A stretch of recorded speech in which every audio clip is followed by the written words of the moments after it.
It's just afternoon, isn't it? Okay. Today, I have a special guest, a very good friend, who I've known since 1965. Is that about right? Pretty close. Pretty close. And we're old enough that we can't remember the exact year. But in a little bit of a home life, we were in the same fraternity at the University of Utah. And his big brother was my pledge brother, and he was my little brother in the fraternity. And so we go way back. And further, there's Ryan Furstenau, who ended up working for me at Zions Bank, who is his nephew.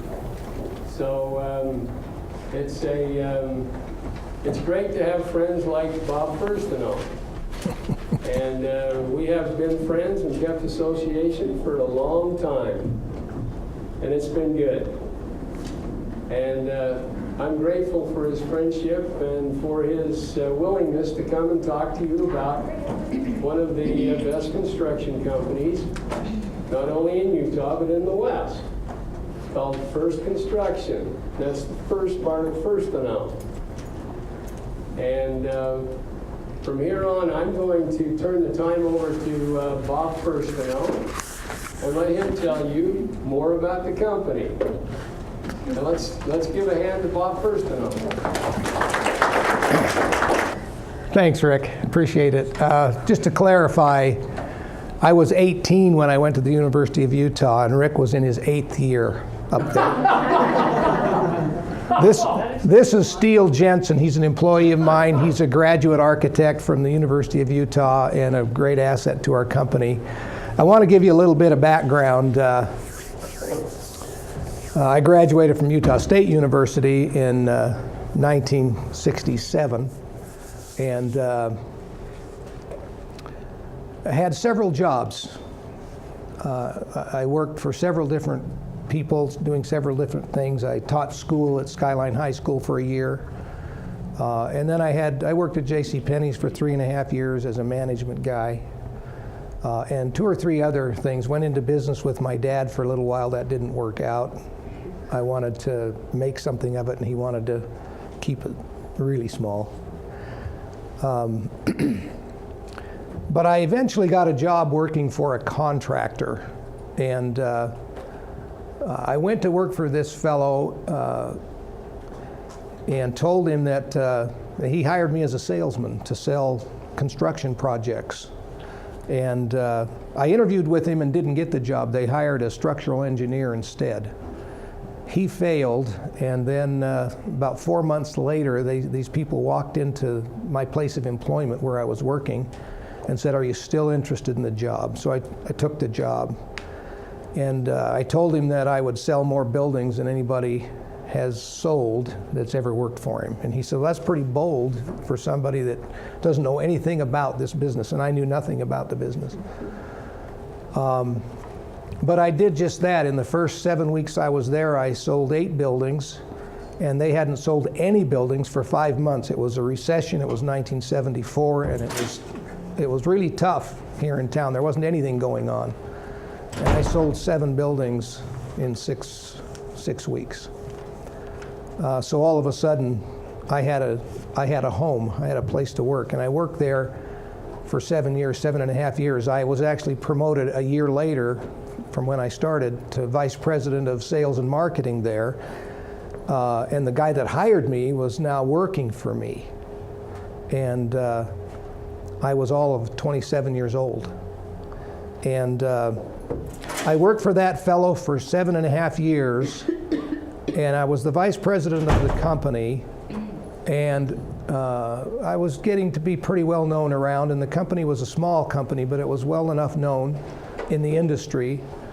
And I heard that I heard through the grapevine in the construction community that the company I was working for wasn't being honest on a big project, wasn't being honest with a customer.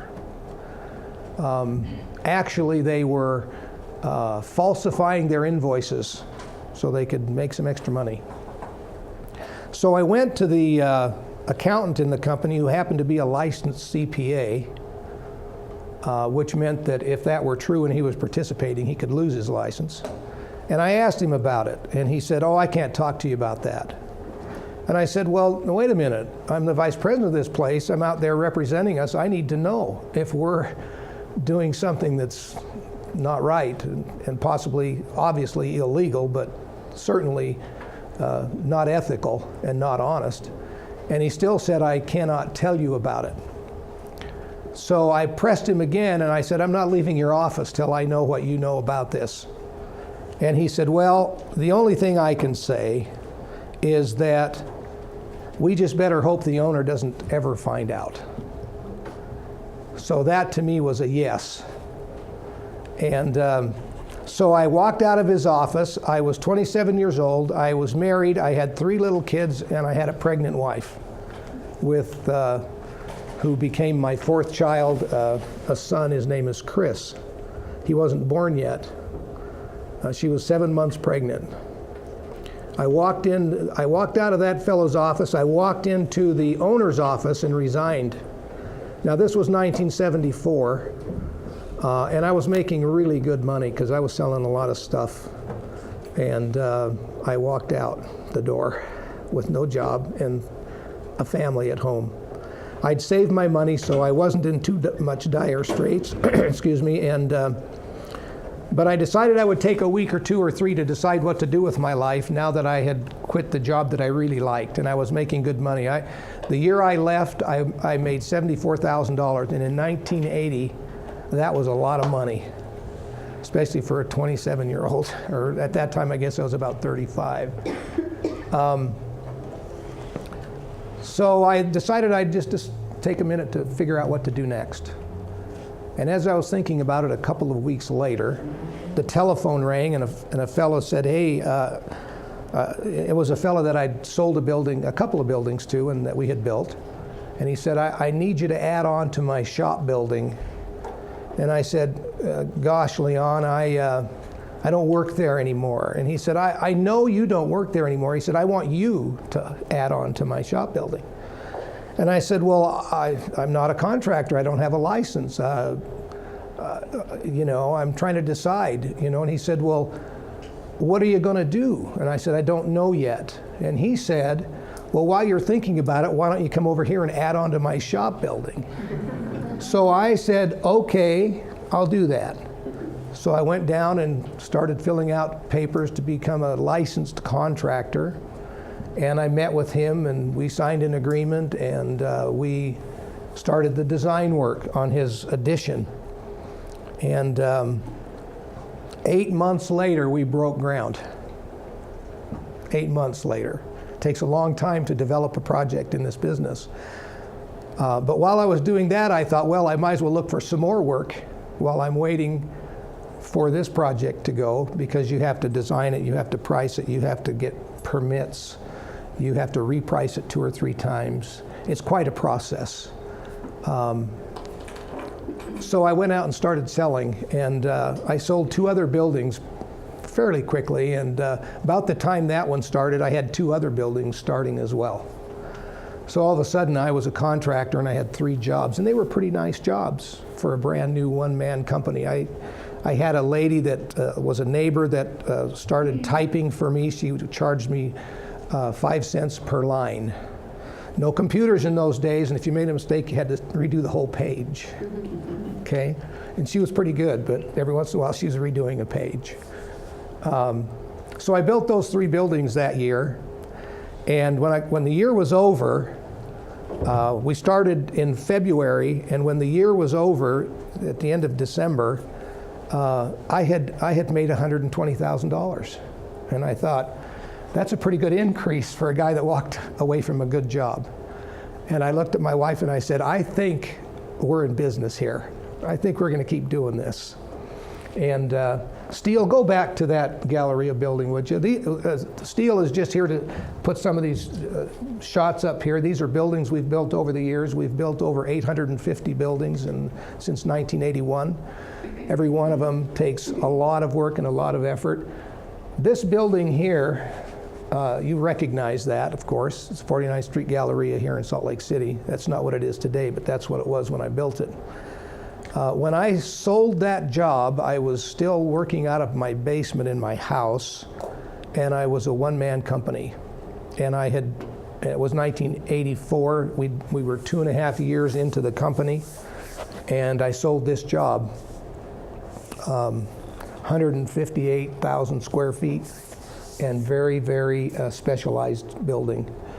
And I got the job because the people were from California, and they came in here with a really incomplete preliminary set of plans, and they wanted prices. They got prices from 4 other people, and they got my price, and my price was $500,000 less than anybody else. And they said, "You probably made a mistake here." I said, "No, let me show you what I did. I changed the way that was laid out, I changed the way that it was put together structurally, but it looked exactly the same, and it had better spaces. I took columns out of the middle of their bowling alleys, and I put the skating rink wall back from the columns back from the crash wall so nobody hit their head on a steel column, that sort of thing. I made it better, and it was less money. And that's we call that value engineering in the construction business, but I was especially good at it. I was good at it from the day I walked in the door from the first contractor that I worked for. And it's why people would tend to want to keep coming back, because we were good problem solvers. Now, that's how I got into business. I mean, I got into business because I learned the business, I understood the business, I liked the business, and then I found out I was working for a dishonest contractor, and I left. Had I stayed there, I probably one day would have lost that job, because they're not in business today, and I'm fortunate that I left. It was hard to do. I didn't know what I was going to do, but I knew I had to do it. So there I am now with a job like this to build, and I decided to go ahead and hire an employee. So I hired my first employee to help me build that 158,000 square foot building.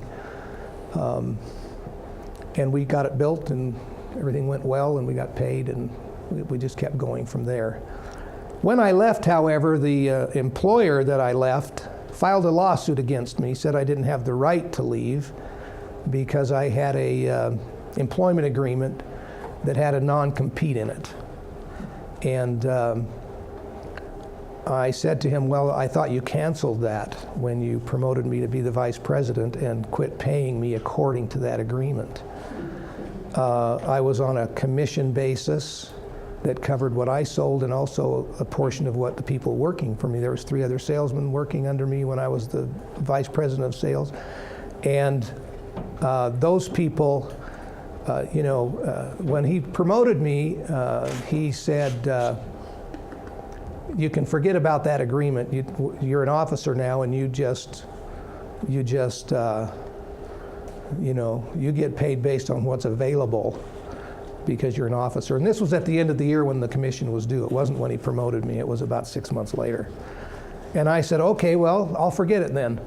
And 4 years went by, and then I left, and he said, "You can't leave because of this agreement." So I said to him, "I will come back if you pay me according to the agreement from day one, and leave it that way going forward. I'll come back." That's what I said to him when he sued me. I knew he wouldn't accept that, because he would have owed me $225,000, and I knew he wasn't going to pay me that. So that's what the commission would have been in those 4 years that I worked and didn't get paid those commissions. So that was the beginning of the company. Since then, we have expanded and grown. Today, we've built over 850 buildings. In 1990, I had 145 employees. We did our own construction, we did our own concrete work, our own carpentry work, our own steel erection work, and it was a big operation. I decided it was a little too big, and I started making it smaller shortly after that. We've been very profitable, and it's worked out very, very well. Now, the construction business is a complicated business. You have to understand sales, you have to understand real estate, you have to understand banking and financing, you have to understand architectural design and civil engineering and structural engineering. You have to understand heating and ventilating and air conditioning engineering and electrical engineering and a few other things in between. You then also have to understand construction. You have to know how to go out and actually put it together.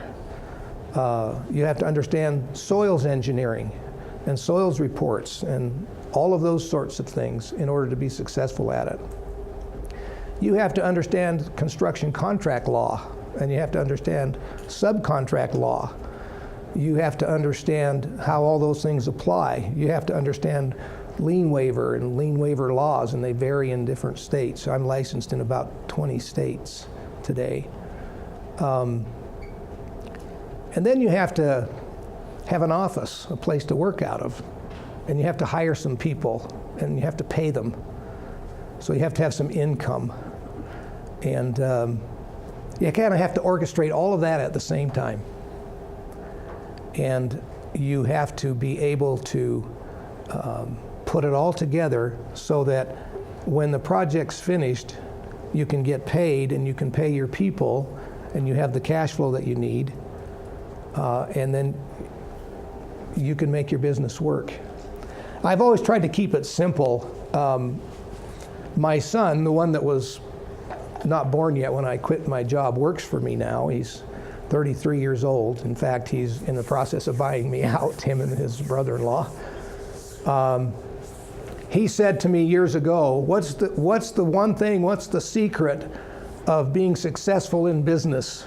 And I gave him a real simple answer. And I believe this is a true statement. I said to him, you need to bring in more money than you spend. That's the key. Your receipts have to be more than your expenditures. Otherwise, you're in trouble. And that's the key. It would be a good thing for some of our national leaders to learn, I think, because they're not going by that at all. But that's the kind of business that it is, and it's a good business. When you're in business, you have to satisfy your customers, and you have to make sure that everything is working right, and that what you're doing is good. The reason that I like the construction business is because we're creating something. We're creating something that's tangible, and when we're finished, it remains. I can drive down the street today and look at buildings that I built years ago. I can drive down I-15 and see that, and leave it on this one for a minute too, would you? And look at that 49th Street Galleria that we built in 1984, which is 30 years ago. It's still sitting there. I can remember every detail about it. I can remember crawling around on the beams and up and down and around, and I know the people that I built it for. And there's 800 of those, 850 of those around. They're not all here. They're all over the country now, but they're everywhere. This particular building here, we got involved with an architect in Ogden, building Christian churches and schools all over the country. And this is a Christian church and a school on the west side of Denver, Colorado.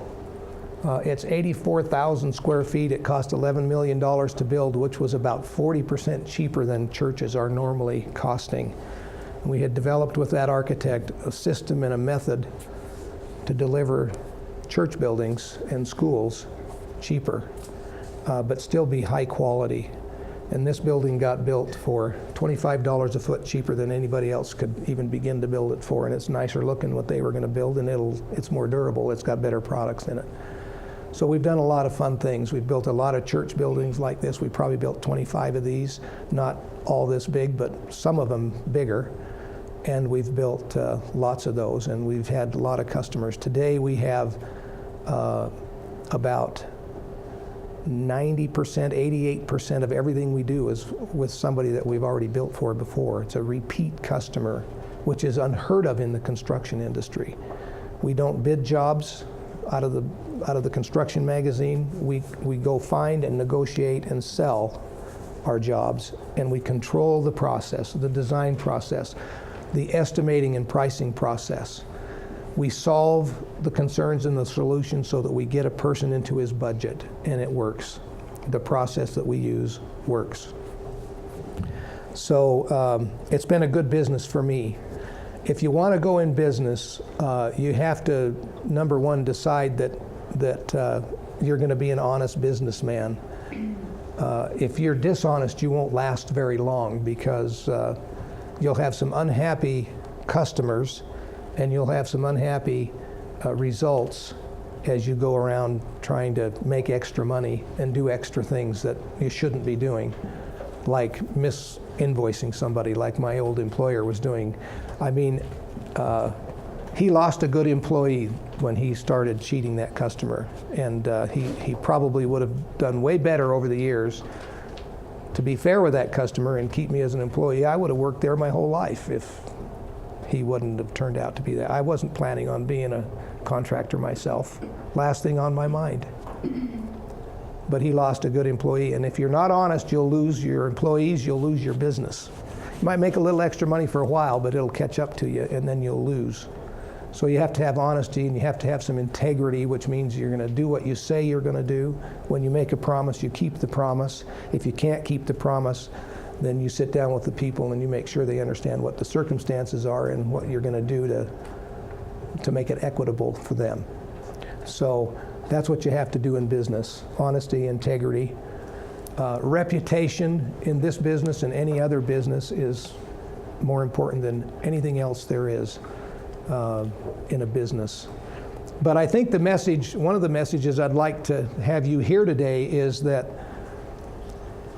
even though this economy has gone through a horrible, horrible 6 years, starting in '08, there's tremendous opportunity out there. There are literally thousands of businesses with guys like me running them who are looking for the right people to help them. The greatest asset I have is the people that work for me. They also are the biggest expense. There's nothing else in my business that costs as much as the people cost. But they're the ones that help us bring in the revenue. They're the ones that make it all happen. Without them, there's nothing happening.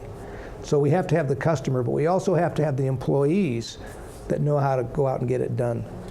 Now, I've been in business 33 years, and the head of my construction division, or the head of the field operations, has been with me for 30 of those years.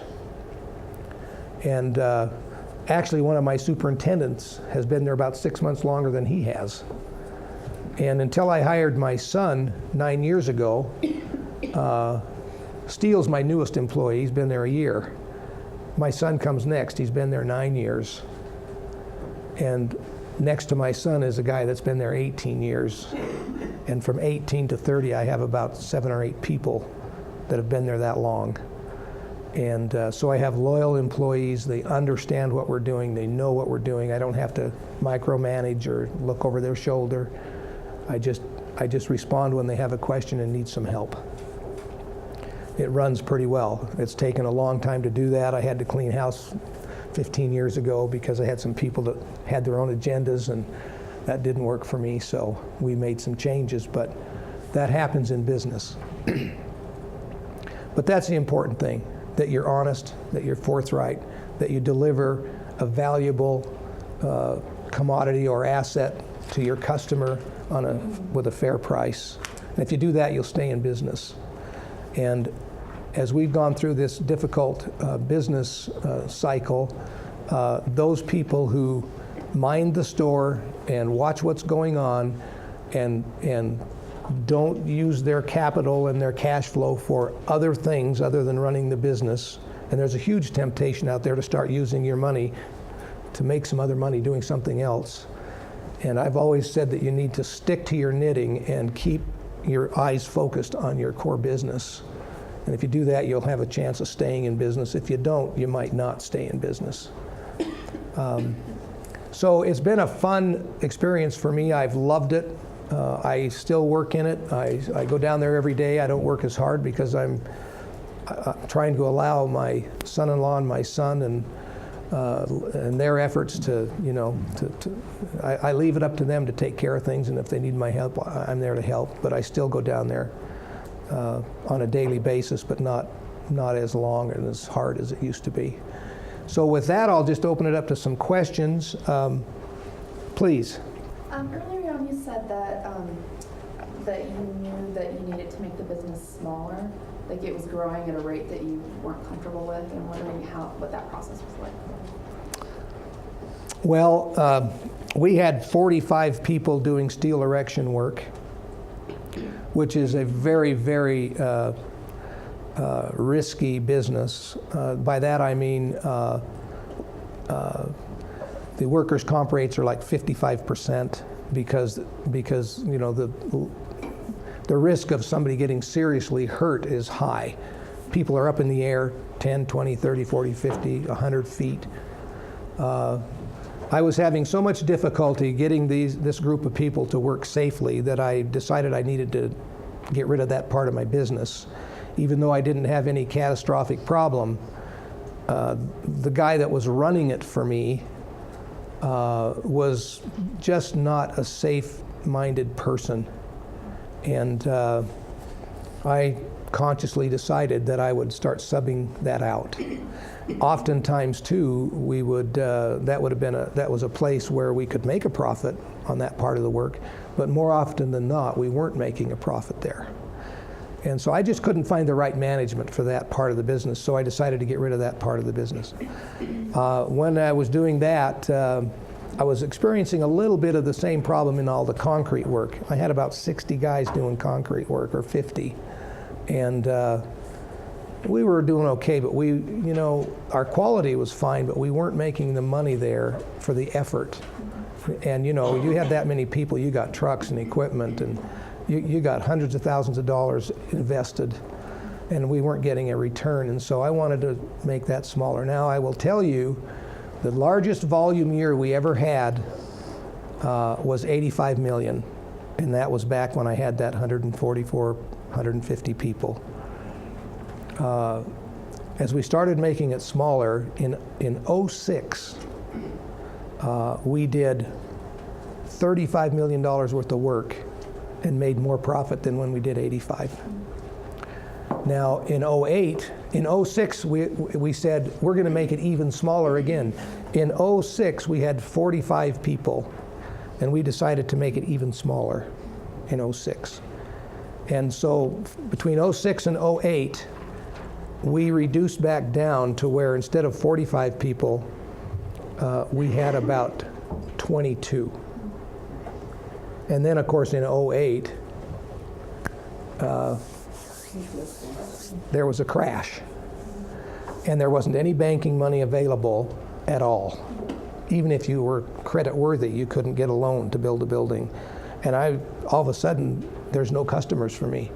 I mean, how do you build a building if nobody can get a loan? That means you have to find a customer that already has the money. All those churches we were building went away. They couldn't raise the money. Too many people were out of work. They couldn't get the money. They didn't have money.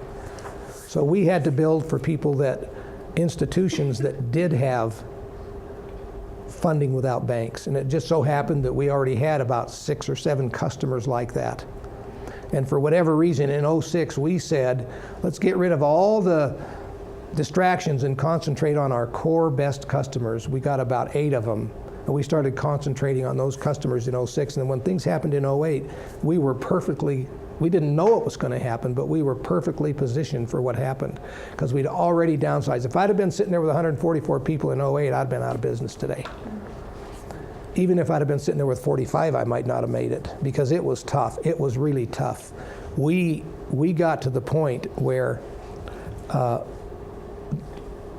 from between 08 in 2012, we built 17 buildings, and only one of them, and it was one of them in 12, that was bank financed. The rest of them were paid by owners, own money. They didn't borrow the money. They took it out of their own funds. And these were big buildings. One of those customers was a customer named Old Dominion Freight Lines. You've seen a lot of freight dock pictures up here.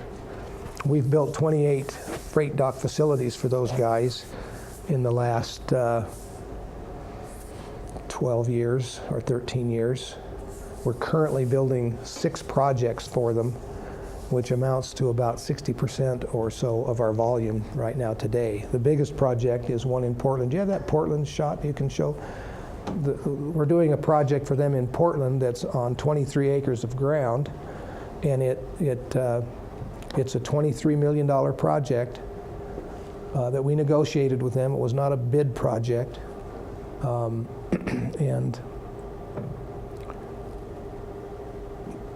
And there it is right there. All of this right here is 8 inches of concrete. This building is 1,100 feet long. And the square at the front is the office, and this building over here is a big shop building with 8 doors and a double drive-through gas station and all that sort of thing. And we're about 80% complete with that right now. The people that own that building are coming to my office on Monday. We just finished one in Eugene, Oregon. We're starting one in Sydney, Montana. We're starting a big remodel in Denver. We're starting one in Grand Junction. It just goes on and on. It's a fabulous account to have, and they pay well, and there's no bank involved. It really saved us in '08 to have customers like this. We really have 8 customers. This is the biggest one. I went to a meeting in the early part of 2010, 2011, with my son and my son-in-law, because we were running out of work. I said, hey guys, we were down by that time, we were down to 13 people. My core people, the absolute best people that I said, we're down, we never want to lay another person off. The people that are here now, we've got to keep. I went to a meeting and said, we are out of work. The work we have is finishing up, and I don't see any new work coming. And new work takes a long time to develop. We had some feelers out there, and we had some possibilities, but they weren't happening. And I said, guys, I'm talking to my son now and my son-in-law. I said, in 2.5 months, we're going to be completely out of work. We're going to have to lay off all of our superintendents and our field people, and who knows what else. We are out of work. I said, I can't see us starting another job in within 6 months. Serious situation.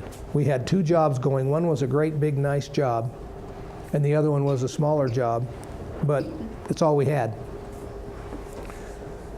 While we were at the meeting, because we were struggling, we couldn't decide who to lay off. We knew we had to lay off somebody or we'd be out of business in a hurry when that all happened. While we were at the meeting, the phone rang, and it was the guys that own that freight terminal business, and they said, we need to add on to one of our buildings in Indiana, and we want to start in the next 2 weeks. Can you guys do that? And it's about a $3 million job, And so we looked at each other and said, let's go back to the office and get back to work. We didn't lay off anybody. We got back to the office. We called him back to clarify and get started and messed around. He says, by the way, we've got another one in that same vicinity that we need to add on. Do you want to do it at the same time? So all of a sudden we had 2 jobs worth about $7 million. And we only needed about 20 to have a really good year. 15 we'd do fine as well, but all of a sudden we had $7 million worth of work. And I'd been waiting to hear on a great big project, 197,000 square foot tilt-up warehouse here in Salt Lake. I'd been waiting for a month to hear if we were going to get this particular job, and it was a customer that we'd built for before. You've seen some of those pictures up there, the IDI stuff. And he told me, he says, Bob, he was talking to one other contractor because corporate made him do that. He said, Bob, I'll call you before I award this. And I had heard, again through the grapevine in the industry, that somebody else had the job. And that somebody else was going around town beating up all the subs. By that I mean they were trying to get their price down so they could make a little extra money. And I decided, instead of waiting for his call, I was going to call him. I called him up and I said, Jeff, I know you said you would call me, but so-and-so says they have this job, and they're all over town talking to subs, telling them that you guys can't afford this unless the price is less. He says, oh, I'm glad you called me. He said, I was going to call you today. He says, we're ready to go. I'm awarding this to you. Let's go. $8 million job. So the day I told my kids I can't see anywhere I'm going to get work, I got $15 million worth of work the same day. And it was all ready to start. He said, we got the permit. We want to get going right now. So you just never know. You know, we got lucky, but we also were preferred. We got those phone calls because those people wanted us to do it instead of somebody else. And that's what happens when your reputation is what it should be, and they can trust you. If they don't trust you, you're dead in business. You have to be trustworthy. They have to trust you. And so you do nothing to violate the trust of a customer, ever. And if you've made a mistake, you just eat that mistake. You pay for it. If that's what the contract calls for, you pay. It's yours. You own it. You pay for it. So we're real careful, but we also stand up to our mistakes and take care of things, and that's why we have so much repeat business. So good question. Any other questions? Yes. What percentage of your business is subcontracted out, if you were to put a... Well, today, if you'd asked me that 10 years ago, or 12, I would have said, Started up, you know. when I started up, 100% of it was, except I was the project manager and the superintendent. For 3 years, I was a one-man employee company, and I worked out of my basement, and everything was subbed out. Today, we sub out everything except for a few little incidentals here and there. About 5 of the steel erectors, when I got rid of that end, stayed with me and became superintendents and other things. One of them now is my safety manager and a project manager, and has been with me for 19 years and is extremely knowledgeable. When we were out doing the Reno Old Dominion Freight Lines job, the steel erecting people, the subs, gave us these crazy numbers. I mean, they were half again higher than they should have been. You know, it should have been like $300,000, and we were getting $500,000 quotes. And so we told the owner, we'll go do it ourselves. He said, can you do that? I said, yeah. I have 5 guys here that know how to do it, and I know 5 other guys we can call. And so we put a team together and we went out and did it ourselves.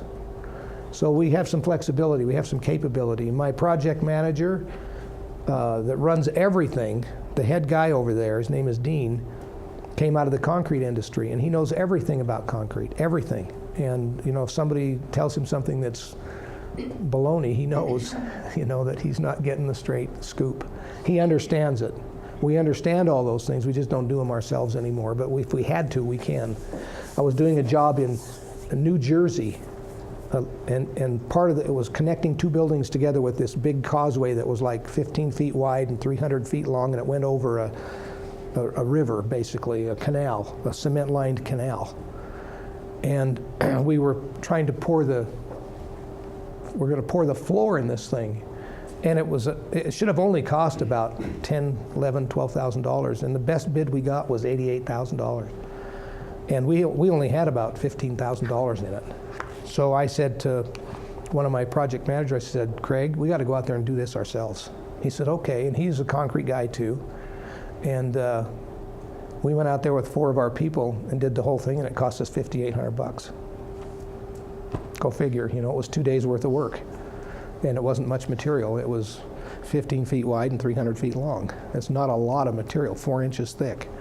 So, you know, we do what we can do to make sure we don't get hurt on something. So it's because of the experience of being in the business and understanding the business.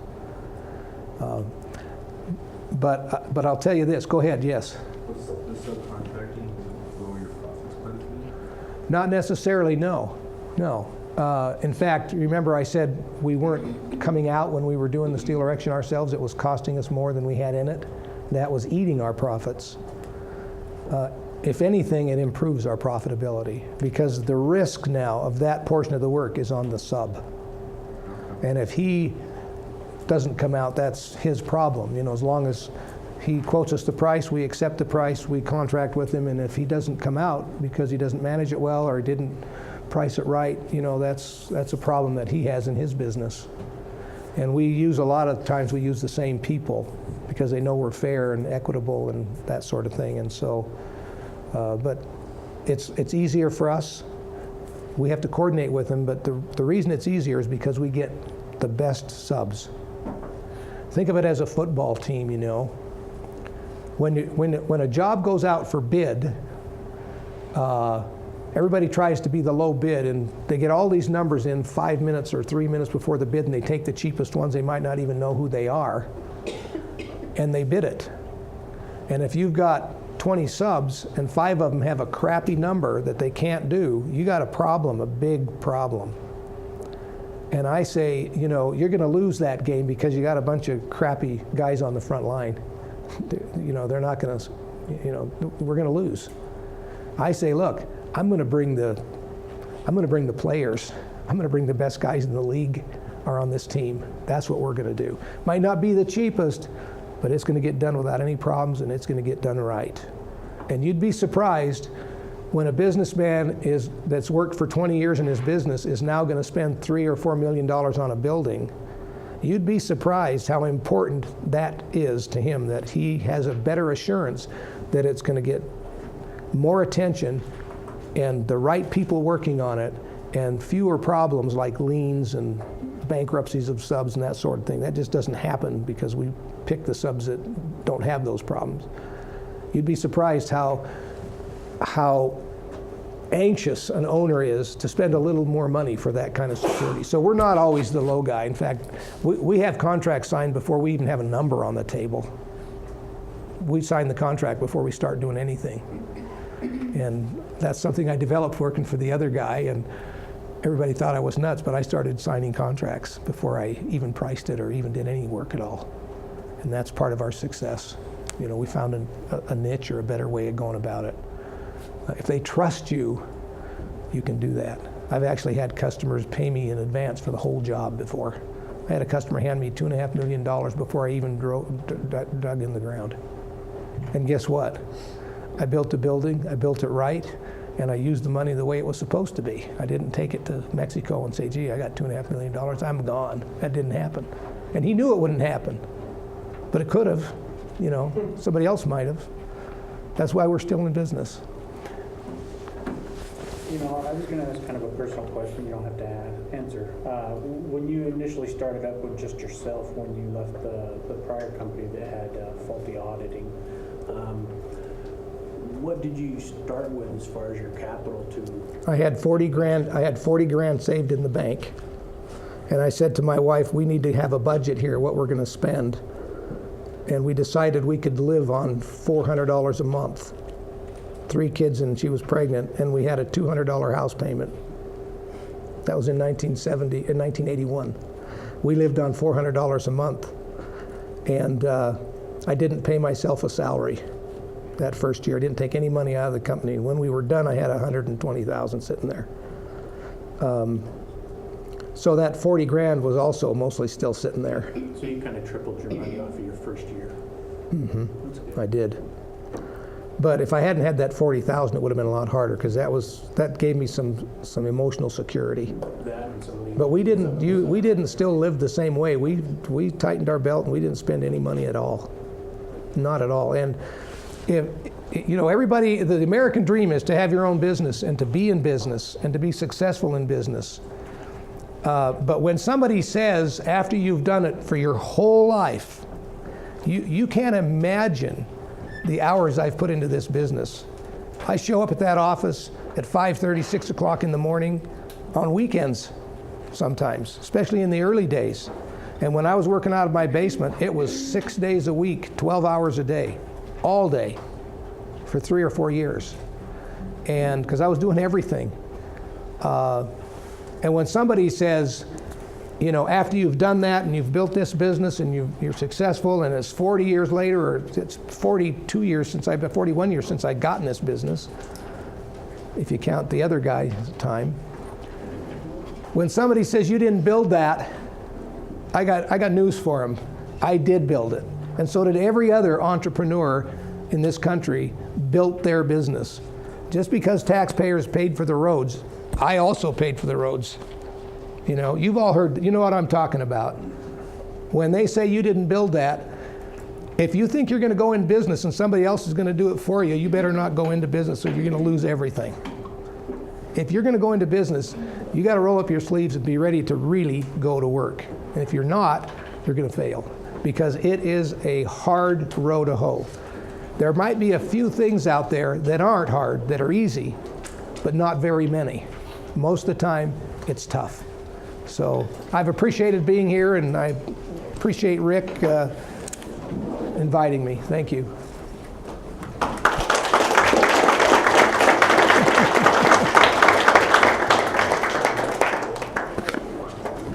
No, Bob, thank you.